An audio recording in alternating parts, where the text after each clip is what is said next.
when we do our inner work and we do become more robust, more resourced, and more resilient, that actually we become really attractive and people want to come toward us.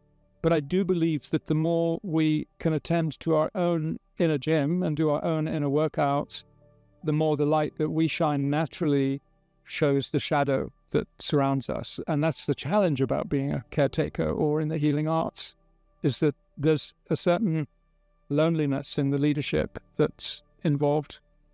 This podcast is raw, unscripted, and sometimes uncomfortable.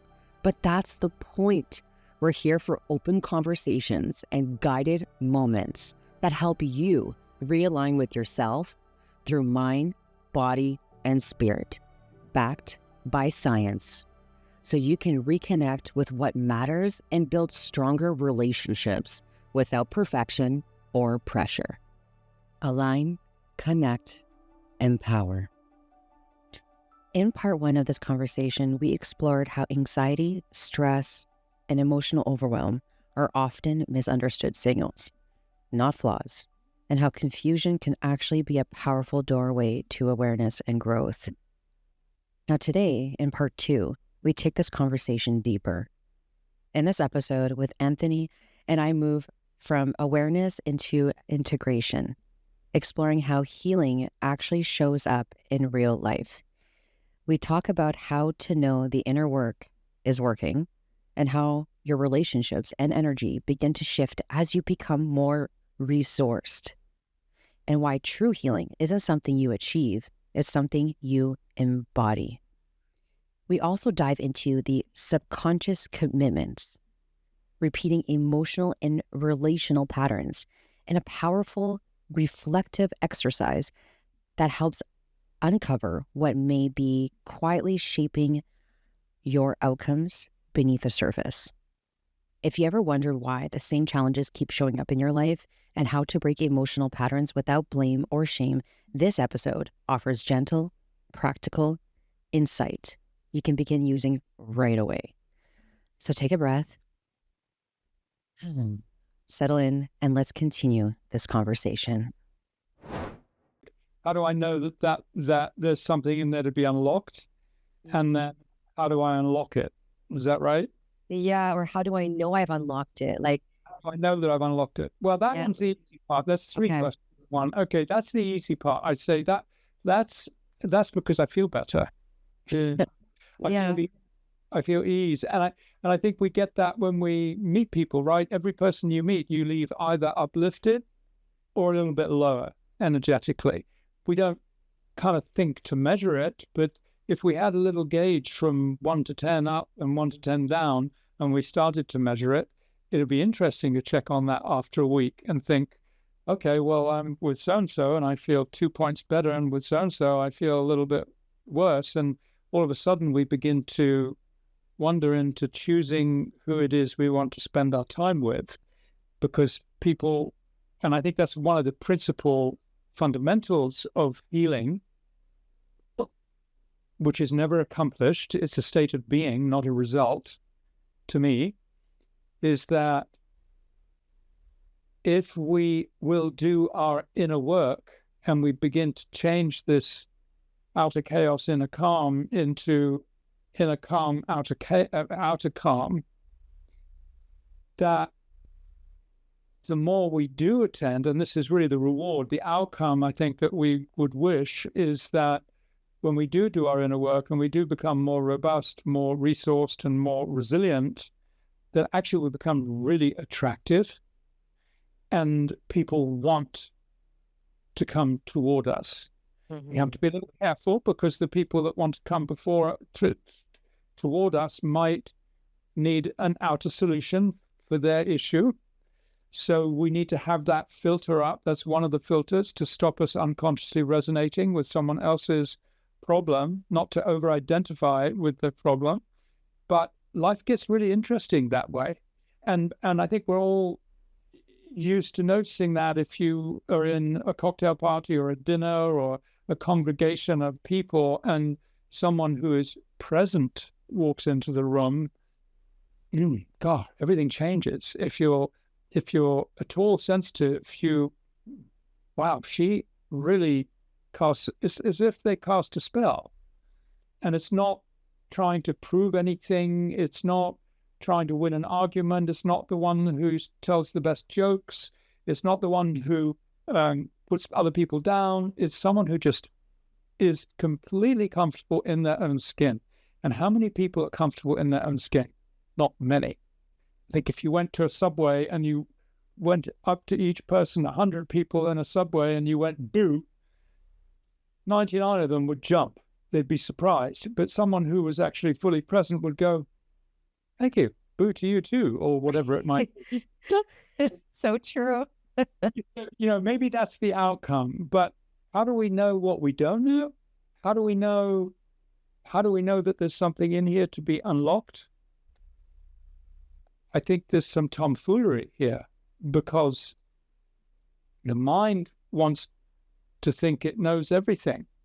And yet, actually, why is it 20% of the messages and the data flow is from the brain to the body and 80% is from the body to the brain? What's going on up here that we don't know what we don't know? And I think this is the awareness game. And one that I learned to play as a young boy. It's like, how can I be more aware than I am? What does that mean? What is it I don't know? I don't know. So how inclined are we to study? How inclined are we to squeeze the fruit that we eat? And those are existential questions. If we're satisfied with the way life is, then maybe one is happier that way. But if we're suffering from physical ailments or psychological ailments, or we're being chased by our fear, and we can't honestly look into the mirror, instead of just putting on the powder or getting rid of the hair or whatever it is, if we can actually look into the mirror and be at peace with what we see, then maybe that's when we're fully present. And so there are signs there, and if there's stuff in here that we haven't awoken to, or stuff in our past, or opportunities to grow, there are signs. I don't think everybody is concerned about them, honestly. I think, unfortunately, I wish more people were. But I do believe that the more we can attend to our own inner gym and do our own inner workouts, the more the light that we shine naturally shows the shadow that surrounds us. And that's the challenge about being a caretaker or in the healing arts, is that there's a certain loneliness in the leadership that's involved. I mean, I remember at school being taught that teachers, I went to a boarding school, very upper class and very privileged and quite horrible. But I remember the view amongst students was teachers are losers. They're the ones that couldn't function in real life, so they came to teach at a boarding school. Can you imagine growing up thinking that? And now I understand that teachers, they're like nurses, they're the ones who just give and give and give. And the best ones are the ones that, like you said, are still studying, they're still curious and walk their talk. They're the ones that live what they teach. Yeah. So, yeah, that's, whew. Well, what I've gathered from what you said is, how do you know that you've healed a part of yourself? Is that you feel better. You feel more at peace, connected, or calm. And also being aware of the people we surround ourselves by. So you can use kind of like a measurement of how do you, like 10's the best, 1's the lowest. That's how I would describe it to someone. And when after you see someone, how do you feel? And there's times where I feel good when I meet someone, but I also feel drained. So it's interesting, and I think and this is what I'm talking about my massage clients.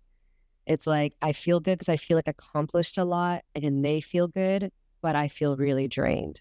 Yeah. So I think there could be sometimes two barometers, going on. Yeah. Yeah. And another thing too is, and how you said measure it over the course of a week. So if you see that same person over and over again, see what's going on there. Do you feel good after those interactions? And then the outer filters is that another indication that you have moved past this objective is that you become more attractive. That's what I heard you say. Like, you become more attractive, or you're pulling in energetically these new people. But you have to also be careful and have these outer filters, because sometimes they are energy suckers. So I think that's really powerful, everything that you shared there. I like to go back to our topic about subconscious commitments. So why do reoccurring challenges keep showing up in our lives? Where, and what do they reveal about our subconscious commitments? And I love the framework, the assignment that you gave in the book. So up to you if you want to share a little bit about that, so people have an idea how to work through that. Which one is this about the unconscious commitment? Mm-hmm. So, like, going back to your saying about, oh, my partners always leave me. Yeah. It's always me picking up the towels and socks off the floor or taking the garbage out. Kind of like, it's almost like this victimizing thing, but we don't understand why they keep happening to us. Like, why do my kids never listen? Why do I have to be the child caregiver all the time? Like, we work the same amount of hours, my partner and I. Like, you know what I mean? And then recognizing that those are commitments that we are subconsciously accepting. Yeah. Yeah. And then how we would write it out, that format. But then switching hands, I have a question about that, because something came up for me about that, and I wondered if that was intentional. Okay, go ahead. All right. I learned this from a teacher of mine, Gay Hendricks, and Gay and Katie Hendricks have the Hendricks Institute in California, and they're wonderful people, and they teach about relationship. And so if anybody has the chance, I pay big tribute to them for the teachings that they've given. And a lot of my life has been informed by my experience studying with them many years ago. But the story of how this is going to work for people is, think of something that happens to your life that's unpleasant and that happens repetitively. And like we said earlier, it could be about taking out the garbage, or it could be about being abandoned, or something much, much more profound. It doesn't really matter what, but the more serious the issue, the more serious the outcome. So the better the outcome. So take one, whichever you want. And then to write down the following statement. And I'll take the fact that, let's say, women leave me. And this is quite a tough statement to write, but the statement is, I unconsciously commit to women leaving me. We get resistance around that, right? No, yeah. I don't. It's them, it's not me. But I ask you to write out that, nonetheless, I unconsciously commit to women leaving me. It's still, this isn't my truth, but it still feels uncomfortable, I have to say. Yeah. So, because I can imagine what it's like if that is someone's truth, if that's what's happening. So there's a lot of resistance around doing that. And then once you've done it, you get to write it out with your other hand. And it doesn't matter how well you write it. What matters is that you do write it. No one's going to see this. It's just the experience of using the other side of your brain to fully understand with both hemispheres of your brain, because your right hand is being controlled by the left side of your brain. Your left hand. Yeah, it's like the opposite. Yeah, like that. Yeah. Here we are on screen, so I'm not quite sure what you're seeing. I know what you mean. Right hand, left brain. Yeah, left hand, right brain. And we want both hemispheres to be present with this as a truth. And if you can get through that, then we understand that, okay, I made an unconscious commitment.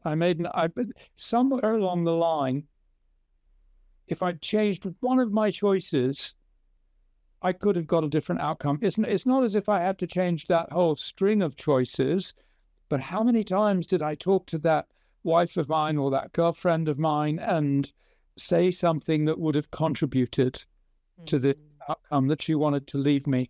Or how many times did I not put the cap on the toothpaste tube, or leave my dirty underwear in the corridor, or say things to other people about her behind her back, or put her down in public, or whatever it might have been that I did unconsciously?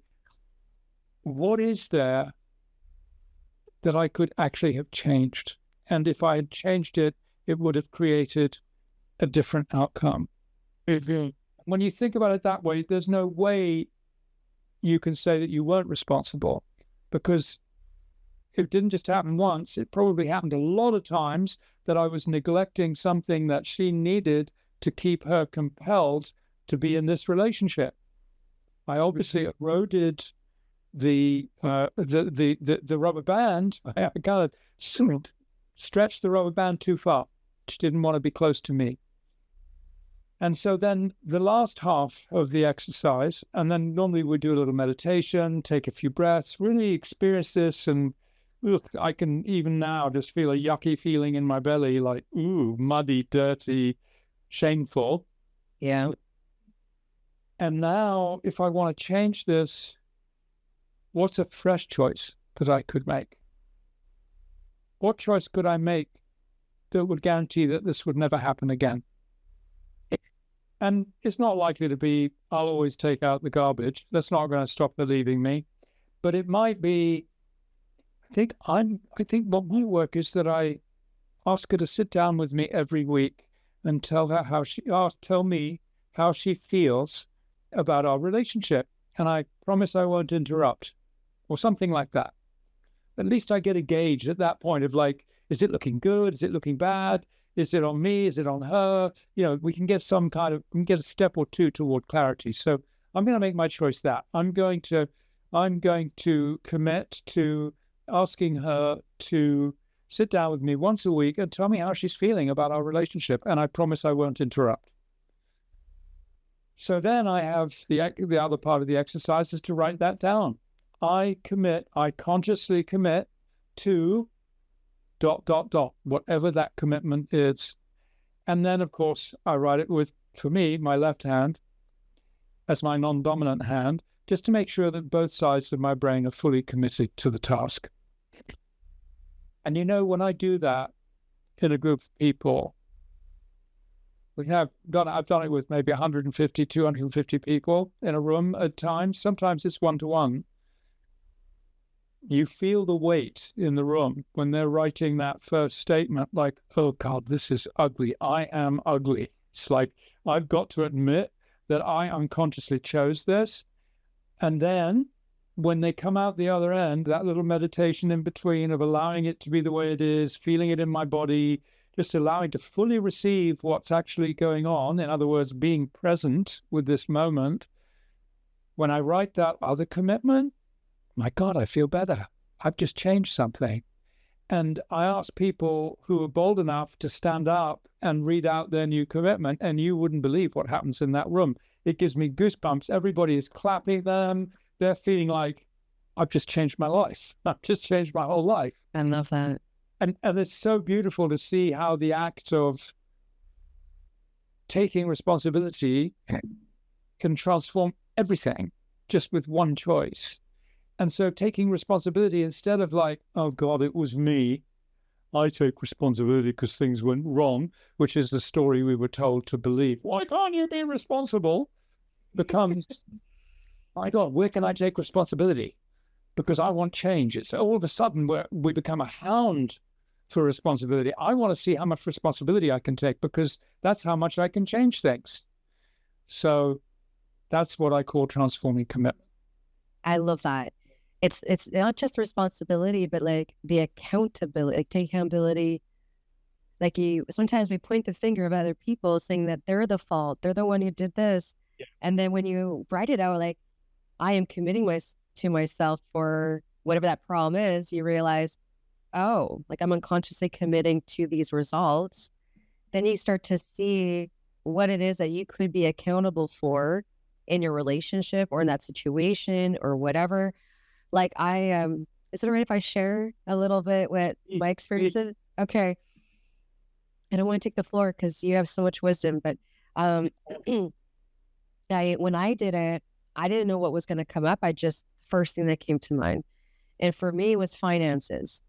And it's interesting, like since the beginning of my career, I've had to start and stop my business several times from moving to different places across the country. And I didn't realize that I was unconsciously committed to making only a certain amount of income per year. And because I said I don't make a lot of money. And then because I don't make a lot of money, I didn't allow myself to buy nice things. So I would only go to thrift stores or secondhand places or be passed down clothes from family members. I really never owned anything my own unless it was something that was 50% off or lower. Like I never allow myself to show up the way I want to show up physically. And so that hit hard. I had to admit that it was me deciding that I can't live a certain way or be a certain way because I believed I wasn't deserving of making a certain amount. And when I was writing with my opposite hand, and I don't know if this is intentional, so please tell me, I feel like my childlike self woke up. Like a 5-year-old me learning how to write kind of self woke up inside of me, where she was so like filled with love, imagination, creativity, like all these things woke up. And then she had a message for me because she wasn't scared that I would be someone not making a lot of money or being risk taker. She thought she was going to do all these dang things. You know what I mean? And then fast forward, there's me as an adult, and now she was kind of guiding me. Does that make sense? Yes, it does. What is that? I love that you said that, because we actually use that non-dominant hand exercise a lot in a child work for exactly that reason. It's that contending with, like we used to, like just draw me an A, and you're like, and you're a little one trying to get it right, and that all the concentration that we put into it, so sweet. And it reawakens that part of us. And so I'm really glad you raised that, because I think there's a deep learning there. There's a great book called Drawing on the Right Side of the Brain that was written in the 70s, and that also informed my life a great deal. And it gives you lots of little exercises like that, and they're all to do with that really steep learning curve we had when we were kids, because you're trying to do the same things that you're used to doing easily, but you're learning how to do them afresh. It's like you're having to start again. And I think that's a really healthy, it keeps us innocent, it keeps us in touch with that inner child, and very powerful, very valuable stuff. So well done you. Thank you. Well, and I think like you just nailed on the head there, that connect with our innocence and our inner child.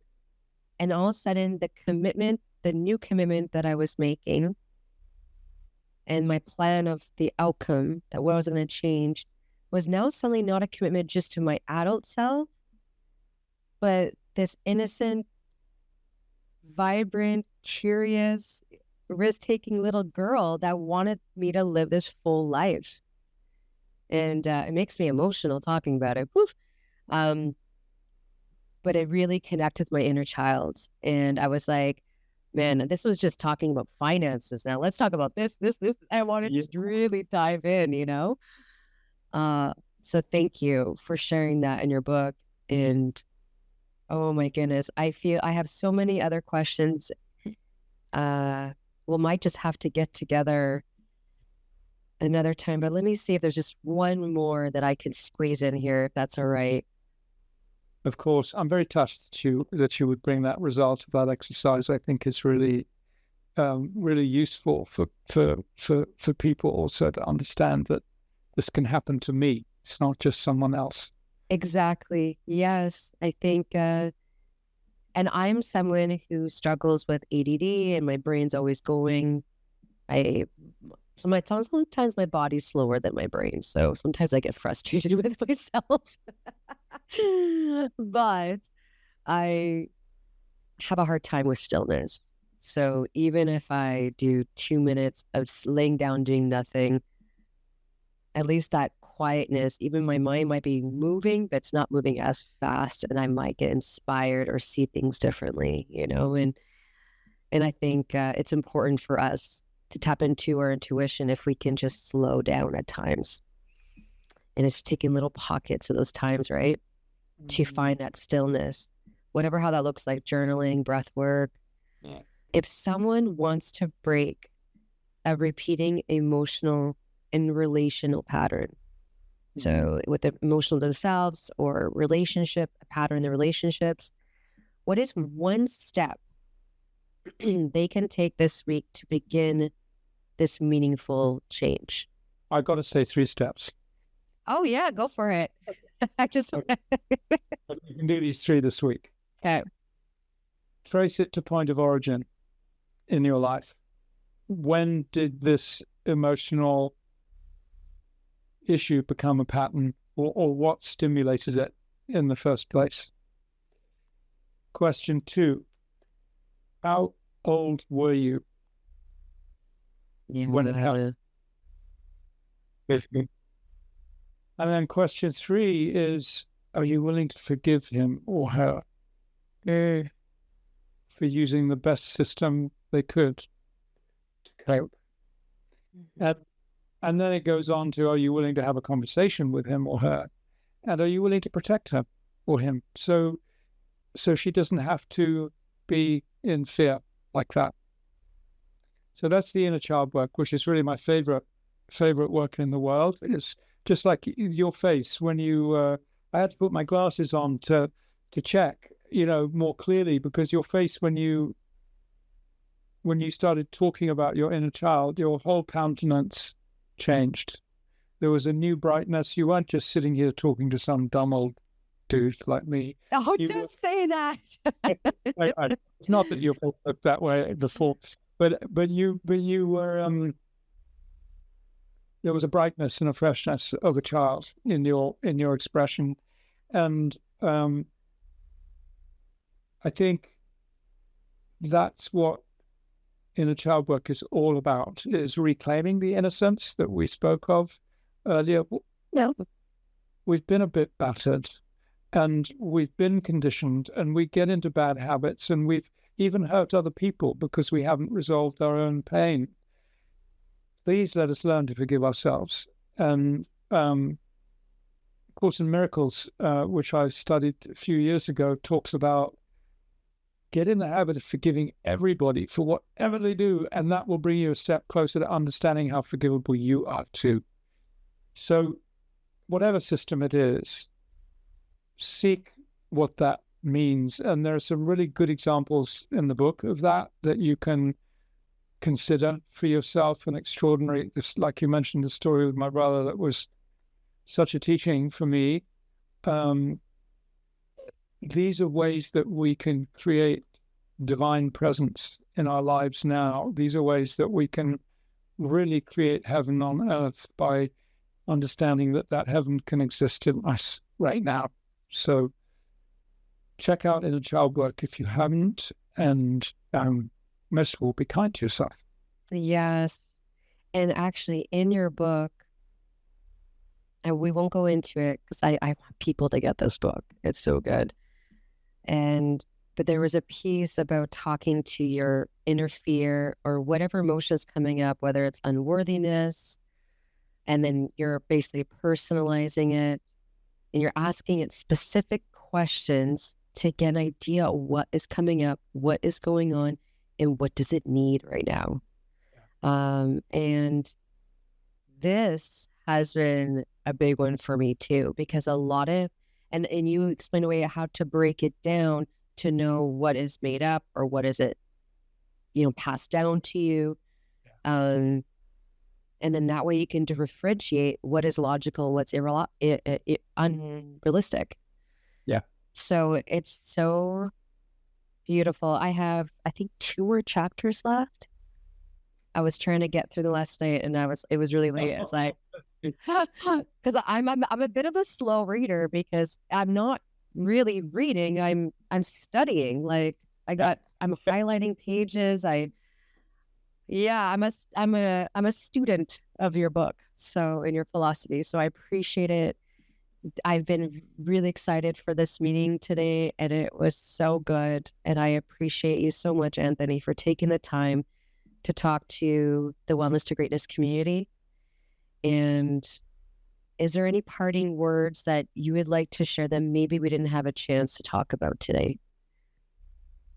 Well, thank you, Janelle. I think all I can say is that what floats my boat is to help people, especially in the healing arts, to become really healthy agents of change and to teach them how to use breath work and in a way to increase capacity and consciousness and to be able to support them in the work they do, not to become drained or exhausted. So if that can be of help for you, know that we do trainings 4 or 5 times a year. Some of them are live residential courses in Italy, some in Tuscany. Some of them are online and a little bit on land. So please come closer. If there's any way we can help, that's what we do. Oh, and one other thing, to check out the breath work, we do 3 breath works every week, every Sunday at 9:30 UK time and also 5 p.m. UK time. So those of you in the US can attend also. It's free. You get to work with our star facilitators, and we always work to a little theme to keep it pertinent to what's going on today. And there are several hundred people that come together to breathe at the same time, and it's magic. There's something extraordinary there. Yes.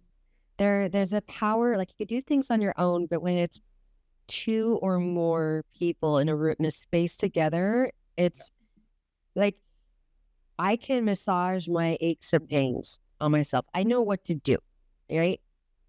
But it's not the same when I get someone else to do it. When there's 2 or more, there's something powerful that happens. So I agree. And where can they find these free resources, this class? You can, if you just go to alchemyofbreath.com, you'll find out everything there is to know about how to use the breath. And if you go to asha.global, that's Alchemy School of Healing Arts, so it's ASHA.global, you'll find out all about our training center in Italy, in Tuscany. And there are other trainings going on there too. My wife teaches intuition. She's astounding. She teaches detox. We've got internal family systems happening this year. We've got Mike Chang, who's an extraordinary man on Instagram. Check him out. Teaches you how to revive your body. I think he's got like 5 million followers or something. He's an extraordinary young man. Wow. And other people coming as well. So check out asha.global and you'll find the full menu of opportunities that exist this year. So. And you also have an app too where people can... We do have an app. Yes. That's alchemy.community. And if you go there, you can join the app and get to feel what it's like, this community. It's a wonderful, thriving community of people who support each other. So, yes, I've been trying to get more involved with it. I've been on there about 8 times, 10 times, and I've already made a connection with someone who's looking into your program who lives not far from me. She saw me in the group, so she reached out to me. I was like, "Hey, why are you in the group? What brought you there?" And it was fun. We were building a sense of community with other like-minded women. It's cool. Yeah, that's cool. That really is cool. Yeah. All of us who are involved in the healing arts could really use the support, and we have a lot to offer too. Things that might be throwaway for you might be jewelry for someone else. Exactly. Yeah. Yeah. Well, thank you so much, Anthony, and I appreciate you. And this has been such a treat. Thank you so much. Thank you, Janelle. I'm very same to you. Bless you. This conversation is such a powerful reminder that healing isn't about fixing what's broken. It's about becoming more present, more aware, and more compassionate with ourselves. And Anthony shared one of the clear signs of healing is simple. you feel more at ease, more connected, and more at home within yourself. Your energy shifts, your relationships will shift, and you'll begin to make new choices, not from fear or old conditioning, but from a place of awareness and self-trust. If there's one thing I hope you take away from today, it's this. You don't need to have everything figured out to begin meaningful change. Small amounts of stillness, reflection, and responsibility can open the door to profound transformation. I highly encourage you to check out Anthony's book, Outer Chaos, Inner Calm. Explore his breathwork offerings and take advantage of the free resources he mentioned, especially if you're someone who gives so much to others and is ready to feel more supported from the inside out. All of Anthony's links and resources will be in the show notes. Thank you so much for being here and taking the time for you of doing your own inner work and choosing growth, even when it feels uncomfortable. And don't forget to share this with a friend or family and leave a review on your experience of listening to this episode so I know I'm on the right path of giving you the support and tools that you need to heal within. And until next time, this is Wellness to Greatness, reminding you that everything you're looking for starts within.